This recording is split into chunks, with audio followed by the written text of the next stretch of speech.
Voici Londres. Voici une nouvelle de très grande importance. Voici notre quart d'heure français de l'après-midi. Bienvenue dans cette nouvelle vidéo du vrai du faux.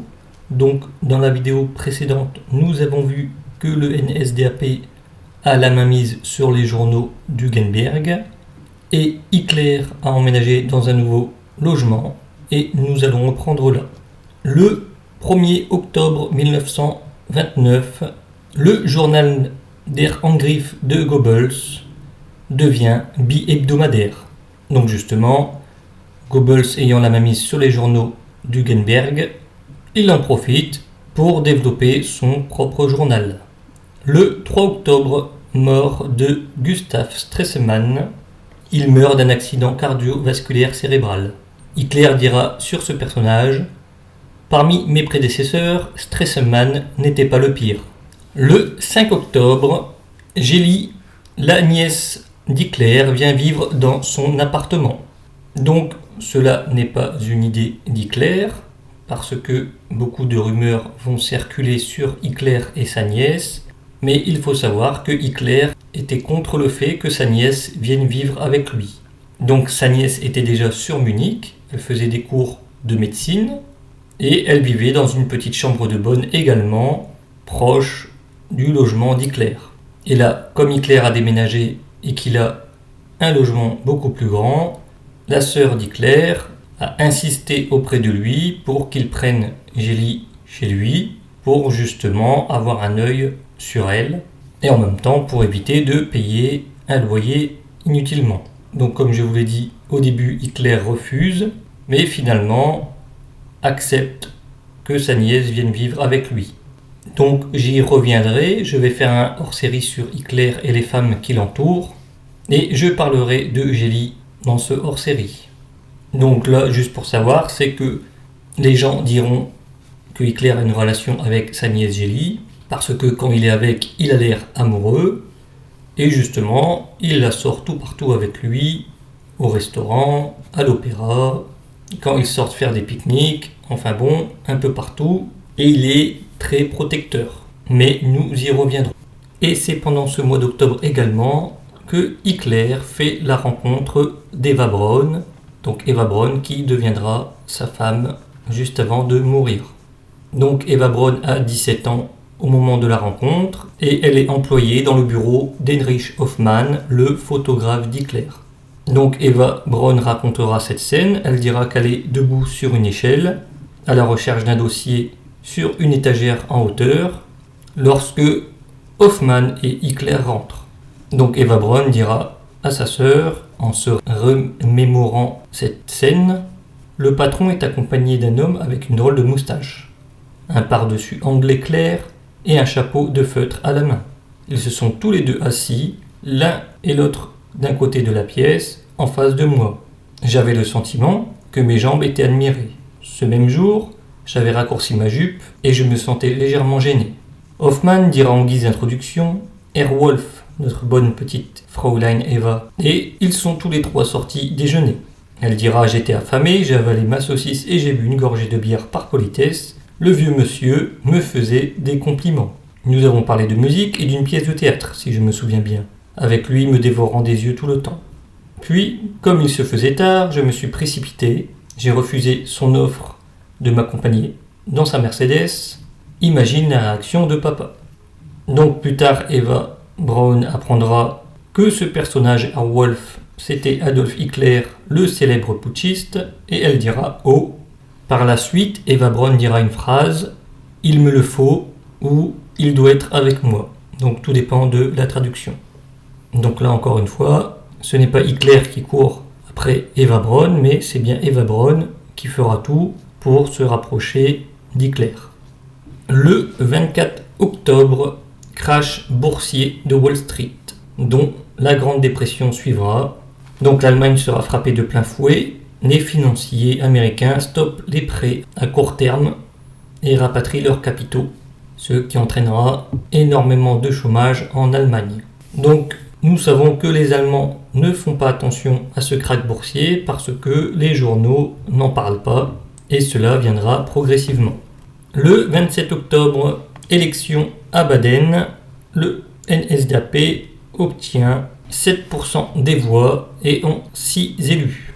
Donc pour ce mois d'octobre, Goebbels nous dit qu'il y a des rumeurs qui circulent sur un attentat contre lui-même, qui serait organisé par les communistes, et il y a une autre rumeur, comme quoi Hitler aurait été victime d'un attentat à la bombe.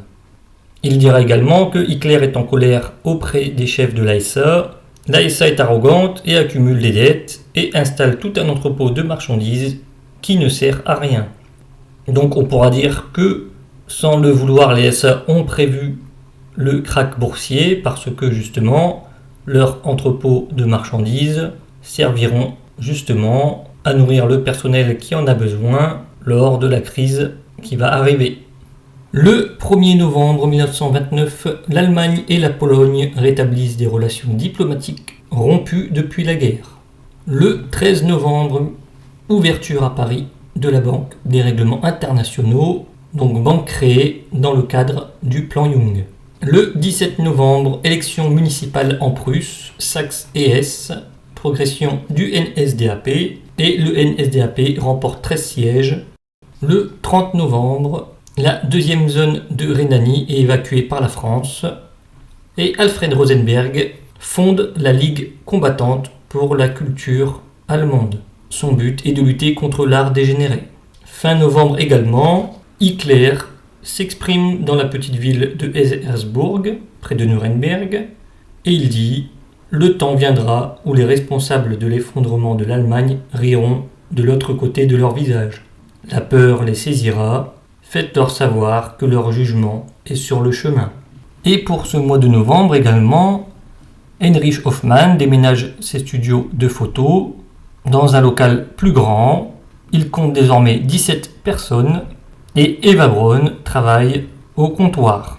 Elle prend également soin des cartes postales du NSDAP et justement Hitler lui demandera souvent quelle carte postale est la plus demandée. Donc pour Hitler, c'est une sorte de sondage avec lequel il teste la popularité de ses associés. Donc pour ce mois de novembre, pour Goebbels nous dit qu'il s'est justement engagé dans la campagne électorale pour les élections municipales et régionales. Donc il obtiendra un siège. Il dira également que 2 SA se sont rebellés et veulent que le parti change de cap et ils quittent le parti. Donc Goebbels dira « Il faut que nous extirpions radicalement les germes de la rébellion ». Donc Goebbels nous dira qu'il s'entretient avec Himmler. Donc Himmler est l'assistant de Goebbels au sein de la propagande, mais Himmler est également chef de parti de Haute-Bavière et Reichsführer de la SS. Goebbels dira de Himmler « C'est un brave petit homme avec un bon cœur ». Donc Goebbels rend visite à Hitler à Munich. Donc il dira qu'il a un appartement spacieux. Il rencontre également Geli, Hoffmann et d'autres membres du NSDAP. Ils déjeuneront ensemble. Et au moment de se quitter, Hitler, en serrant la main à Goebbels, dira « Dans 3 ans, nous serons les maîtres de l'Allemagne ». Le 6 décembre, le président de la Banque centrale du Reich, Aljamar Shach, publie un mémorandum contre le plan Young. Le 8 décembre, élection régionale en Thuringe. Le NSDAP fait 11% des voix et gagne 6 sièges. Donc à cet effet, à Thuringe, le NSDAP contrôle l'éducation et la police. Hitler dira « Celui qui contrôle ces 2 ministères et exploite impitoyablement et avec persistance son pouvoir en eux peut réaliser des choses extraordinaires. » Le 14 décembre, suite à leur succès aux élections régionales de Thuringe, le NSDAP organise une manifestation à Weimar. Fritz Sauckel, le Gauleiter de la région, annonce la destruction de l'État actuel et l'avènement du Troisième Reich. Le 22 décembre, le référendum proposé par le NSDAP, le DNVP et le Stahlheim contre le plan Young tombe à l'eau. Ce référendum ne recueille que 13,8% des voix au lieu des 50 prévus. Donc pour Hitler, cette défaite a lieu à cause d'Hugenberg et d'autres nationalistes qui ne se sont pas montrés motivés dans leur opposition au plan Young. Le 25 décembre, Hitler offre un cadeau de Noël à Eva Braun. C'est un portrait de lui-même. Pour cette fin décembre, il y a 3 millions de chômeurs en Allemagne et le syndicat du patronat allemand propose d'assainir les finances en diminuant les prestations sociales et les salaires. Le NSDAP compte 178 000 membres. Donc il y en a un peu moins, mais nous arrondissons à 178 000. Pour ce mois de décembre 1929, Goebbels nous dit « Quelle méchanceté n'ai-je pas entendue sur les comptes de Hitler. Mais moi, je crois en lui. Je crois en lui. Ils sont injustes envers lui. Le génie a le droit d'être différent et de vivre différemment des autres. » Donc malheureusement, nous ne savons pas ce qui a été dit sur Hitler. Goebbels nous dit juste qu'il a entendu des méchancetés sur Hitler. Décembre également, mort du père de Goebbels. Il y a également une attaque des locaux du NSDAP par les communistes et un SA sera abattu. Et pour ce mois de décembre aussi, parution du livre de Goebbels sur les SA, dont le titre est « Le SA inconnu, un bon camarade pour les soldats de Hitler ». Donc cette vidéo est terminée. J'espère que vous avez appris des choses et je vous souhaite une bonne journée.